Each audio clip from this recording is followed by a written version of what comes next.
IC Balakrishnan MLA സ്ഥാനത്ത് തുടരാൻ അർഹതയില്ല, രാജിവെക്കണമെന്നാവശ്യപ്പെട്ട് CPIM Wayanad ജില്ലാ കമ്മിറ്റി നേതൃത്വത്തിൽ സുൽത്താൻ ബത്തേരിയിൽ പ്രതിഷേധ പ്രകടനം നടത്തി. IC ബാലകൃഷ്ണൻ MLAക്കെതിരെ കേസെടുക്കുവാൻ വിജിലൻസ് റിപ്പോർട്ട് സമർപ്പിക്കപ്പെട്ട സാഹചര്യത്തിലാണ് പ്രതിഷേധം സംഘടിപ്പിച്ചത്.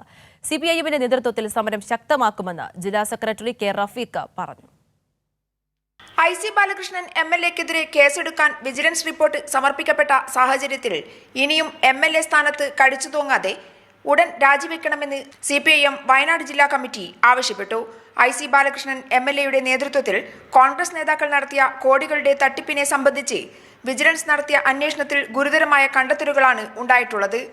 IC ബാലകൃഷ്ണനെതിരെ കേസെടുക്കാനാണ് അന്വേഷണ ഉദ്യോഗസ്ഥർ വിജിലൻസ് ഡയറക്ടർക്ക് റിപ്പോർട്ട് നൽകിയത്. കോൺഗ്രസ് ഭരിക്കുന്ന സഹകരണ ബാങ്കുകളിലേക്കുള്ള നിയമനത്തിന്റെ പേരിലുള്ള തട്ടിപ്പിലൂടെ കോടിക്കണക്കിന് രൂപയാണ് കോൺഗ്രസ് നേതാക്കൾ കൈക്കലാക്കിയത്. ഈ നിയമന തട്ടിപ്പിന്റെ ബലിയാടായിട്ടാണ് NM വിജയനും അദ്ദേഹത്തിന്റെ ഭിന്നശേഷിക്കാരനായ മകനും ജീവൻ നഷ്ടമായത്. ഈ സാഹചര്യത്തിൽ IC ബാലകൃഷ്ണന് MLA സ്ഥാനത്ത് തുടരാൻ അർഹതയില്ല, രാജിവെക്കണം എന്ന ആവശ്യമുയർത്തി CPIM നേതൃത്വത്തിൽ സുൽത്താൻ ബത്തേരിയിൽ പ്രതിഷേധ പ്രകടനം നടത്തി. ജില്ലാ സെക്രട്ടറി കെ റഫീഖ്, സംസ്ഥാന കമ്മിറ്റി അംഗം CK ശശീന്ദ്രൻ, ജില്ലാ സെക്രട്ടേറിയറ്റ് അംഗം VV baby, area secretary PR Jayaprakash, ജില്ലാ കമ്മിറ്റി അംഗങ്ങൾ MS Suresh Babu, PK Ramachandran, NP കുഞ്ഞുമോൾ, പുൽപ്പള്ളി ഏരിയ സെക്രട്ടറി ബൈജു നമ്പിക്കൊല്ലി എന്നിവർ സംസാരിച്ചു. കൈരളി ന്യൂസ്, വയനാട്.